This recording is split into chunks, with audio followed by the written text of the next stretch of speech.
Hello, I'm Luke 2, Head of Digital Media at Maverrik, and you are watching the Maverrik Podcast. Or you might be listening to us on Spotify, iTunes, Podbean. I don't think there's any more, there's probably a few out there.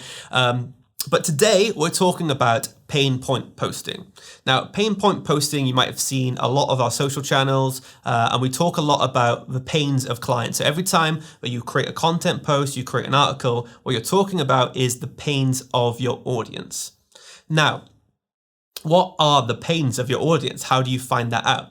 So what you need to do really is work out who your audience is, what they value, and what outcome they're looking for. And from there, you can see on the customer or client journey where you need to be posting your content. There's a thing called middle of funnel content, where essentially you are talking to the people who are trying to solve the pains they're currently having. So there's an example that Dean likes to do on a lot of his wing call courses, and you might see it on some of the webcasts that we put on, which essentially you have a toothache. Now, when you have a toothache, you think to yourself, well, I need to find a dentist straight away. I need to know what this is. So you go to the dentist, and the dentist says, okay, it looks like we're going to need to remove this. Now, if they said it without actually, seeing your tooth, talking you through your pains, you'll think, oh, I'm going to lose a part of my body just because I said it hurts a little bit. So that's not what pain point posting is. Pain point posting is when you're talking specifically to anyone of your leads, pains, and problems they might be having. So if you're looking to actually entice people to be an inbound lead from your content, you need to talk about you being the solution to that pain. But let's put all of that back into what the pain can be. So if you want to learn what the pains of your customers are going through, you need to really understand your audience from the set. You need to understand where they want to be and where they are currently. Where they are currently, if they're looking for a solution, they're currently going through a pain.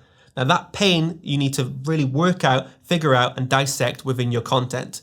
Now, there's a number of ways you can do this. You can ask questions that lead you to that answer. You can put out polls that lead you to that answer. And it's all about working out specifically what message, what pain really resonates with your audience. Once you've found that pain, you need to then be the solution to that pain. So this can come far, far down the line. So once you've engaged with your audience, once they engage with your content, once they've told you the answer, you can then take that a step further and message them and talk about the solutions. Or you can even talk about the solutions during the content. You can have a mix between the pain and the solution. So let's create an example. Say you are in marketing and you are really trying to drive traffic to your website. Now, the pain that your audience is going through would be, say your website's about dentistry, for example. The pain they'd be going through is they have a toothache right now and they're wondering what the solution may be. So they're searching through, maybe they don't have a local dentist, they need to find someone quickly. Now, your content can be talking about how you have a shooting pain in your mouth and what the solutions could be. And then you can link that to your website where the solution is at hand and they can come, click to you, and then solve their pains.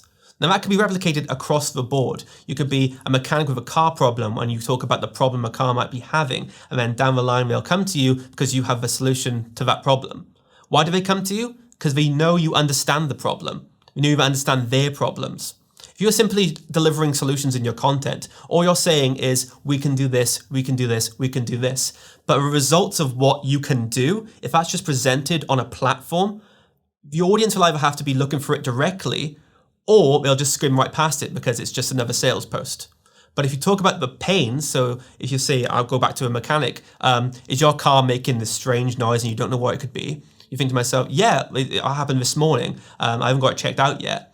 And then in that post, you can really talk about that. You can really, dive into what that problem can be. And then once they've really invested in this problem, you can offer the solution. So once you are the solution to these problems, all you need to do then is have a great call to action that says, I can help you. And there you have it. That is how the content journey will work. Now, this won't work immediately. You can't just have a pain point post and get some inbound leads. You might, but you need to be consistent with that message. You need to constantly talk about the problems, constantly talk about how you're the solution, and actually provide value down the line during that content journey.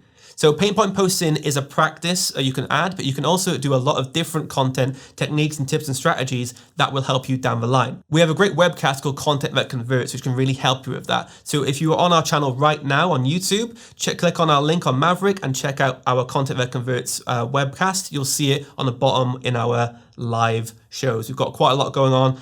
We've got sales, we've got webinars itself. So there's a lot of great webcasts you can be a part of. You can learn, ask us questions, Q&As. Nothing's off limits with us. You can just come and ask us questions and we will answer them for you, because we like ourselves to provide value to your own pains and your own pain points. Thanks again for watching or listening to the Maverrik podcast. I am Luke 2, Head of Digital Media. If you're really enjoying our content, please subscribe to us, like our channel, and comment as well. It really helps us with all the algorithms out there. And if you want to check out more videos, you can see that to my right there.